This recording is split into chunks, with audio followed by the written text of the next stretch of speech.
Hello, everyone. Ride sharing is what you put into it. When I was doing ride sharing, I always put something into it, of course, because the car does not go forward unless I put my gas on the pedal. But other than that, initially when I started out, I was only doing 2 hours, I should say, at a time. Okay, 2 to 4. At the conclusion of that, I would see that I only made X amount of dollars, and I was disappointed at the time. But as a few hours passed, I thought to myself, you didn't really put no work in. Since I didn't put any work in via long hours, and when I say long hours, I mean 8 to 12 hours. 12 being the longest that we can do. And this is the thing, everyone can relate. Individuals that do ride share, maybe from the business standpoint, or those that are just customers, needed a place to go because your car is out of commission, or because you need a break from driving. Let's say you have surgery and you can't drive, you need a ride to the hospital. So you call one of the rideshare apps. Either way it go, you know from both ends of the spectrum that if you wait too late to request a rideshare, it's going to take longer for them to get there, depending on what type of time, what type of day is going on with traffic. And of course, if you're a driver from a business standpoint, the less hours you do, the less money you make. Now, there's always exception to these rules. I can hear some of you all right now. Depending on where you reside in the United States or outside of the United States, or all those that have access to the rideshare apps to work for, hey, maybe you're able to drive less hours and make an abundance of money. That was seldom my case. That would usually happen when there were events going on in the city, i.e., a country singer coming through, a hip hop artist, a sporting event, um, some vending opportunities. People were coming in on businesses. But for the most part, I would have to really work long hours to make an abundance of money. Now, this is the thing.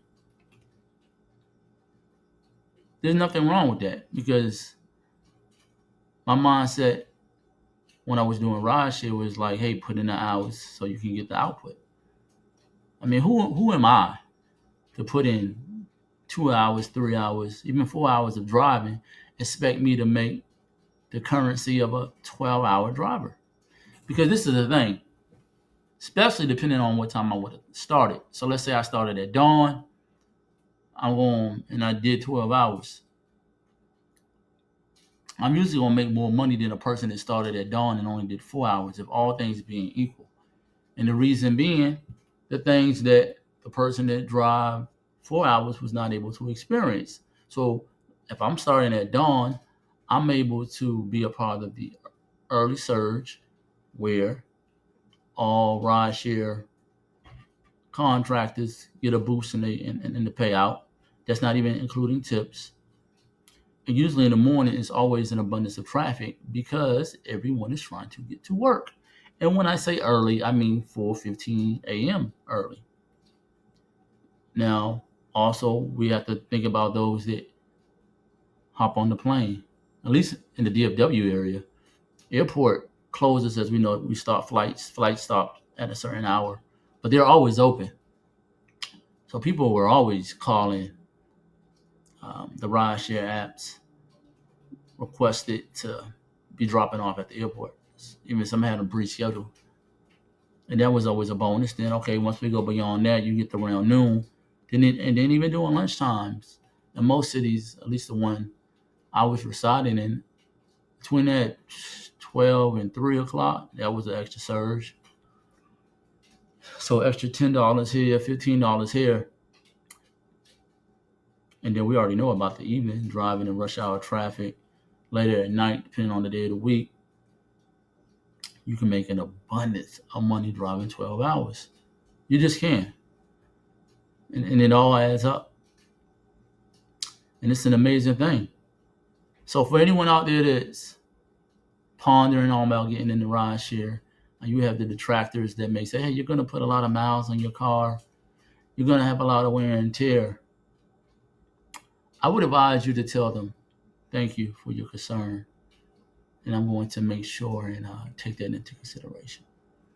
Yes, I'm being humorous because it's common sense. You're always going to put wear and tear on your vehicle, no matter if you're doing ride share or if you're not doing ride share. It's all about perspective. And my perspective, and again, all of you all that drive vehicles, no matter the capacity, it could be in the rideshare app or just as driving yourself or your friends or family. And you let me know, do you put wear and tear on your car? And are you going to stop driving because you put wear and tear on your car? Or are you going to just get your oil changed, get new tires, etc., etc.? And I believe it's the latter. That's why when clients would eventually ask me, so how long you been driving for? And there's been a few times I told different clients, like, yeah, I've been driving. I'm going on my ninth hour. I'm going on my 10th hour. Excuse me. And they asked me if I was tired. Sometimes I was tired. I would always say, oh, no, I'm not tired. Because who want to hear that you're tired and you're behind the wheel, especially when they're in the back of your vehicle? Why would I say that?